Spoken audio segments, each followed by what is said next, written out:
এখন সমাধান যদি সংসদে না হয় তাহলে রাজপথে হবে ইনশাল্লাহ। যেইভাবে 24-এ সমাধান হয়েছে ওইভাবে আবার হয়তো বারবার হবে। সংসদে আমরা ন্যায় বিচার পাই নাই, এখন যেই জনগণ রায় দিয়েছিল আমরা তাদের কাছে এই বিচার নিয়ে চলে যাচ্ছি। আমরা চাইনি ময়দানের আন্দোলন আমরা করব, আমরা চেয়েছিলাম দেশটা সুষ্ঠুভাবে চলুক, শান্তিপূর্ণভাবে চলুক, সরকারি দল বিরোধী দল ন্যায্য কাজে পরস্পরের সহযোগী হোক, অন্যায় কাজে বিরোধী দল প্রতিবাদী হোক। আমরা সেটাই চেয়েছি, সেটাই করার চেষ্টা করছি। কিন্তু আমাদেরকে যে জিনিসের সলিউশন হাউসের ভিতরে হওয়ার কথা তারা বাধ্য করেছে এখন রাজপথে আসতে। এখন সমাধান যদি সংসদে না হয় তাহলে রাজপথে হবে ইনশাল্লাহ। যেইভাবে 24-এ সমাধান হয়েছে ওইভাবে আবার হয়তো বারবার হবে। আপনারা তৈরি আছেন? সম্মানিত বন্ধুগণ, ভাই এবং বোনেরা, এখন তারা একটা গুজামিল নিয়ে আসলেন, বললেন যে সংস্কার নয়, সংবিধান সংশোধনের জন্য একটা কমিটি হবে, আপনারাও আসেন আমরাও আসি, সবাই মিলে করি।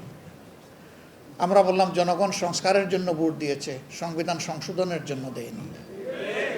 ওই সংস্কার হলেই টেকসই সংবিধান সংশোধনও হবে।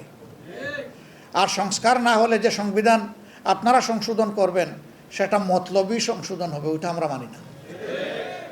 সংবিধান সংশোধন কোনো দলের জোর স্বার্থে হওয়া উচিত নয়, 18 কোটি মানুষের স্বার্থে হওয়া উচিত। আমরা এই জন্য ওই কমিটিতে সায় দেইনি, কিন্তু তারা লেগেই আছেন আমাদের পিছনে, একটু সায় দেন, একটু সায় দেন, একটু সায় দেন।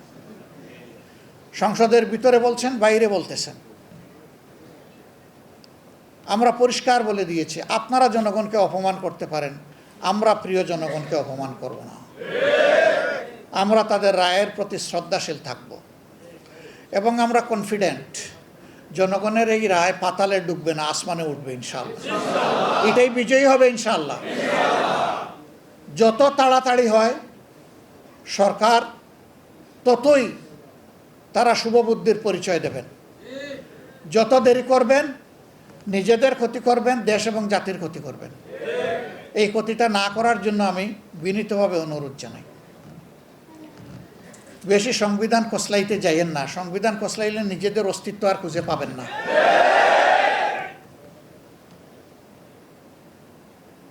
সংবিধানে অনেক কিছু আছে এখনো হাত দিতে পারেন নাই, হাত দিতে পারবেন কিনা তাও জানি না। আমরা দেখতে চাই জনগণের রায়কে সরকার সম্মান করছে। আমরা এই দাবি পরিত্যক্ত ঘোষণা করব না ইনশাআল্লাহ। এই দাবি আদায় করার জন্য যা দরকার আমরা তাই করে যাব ইনশাআল্লাহ।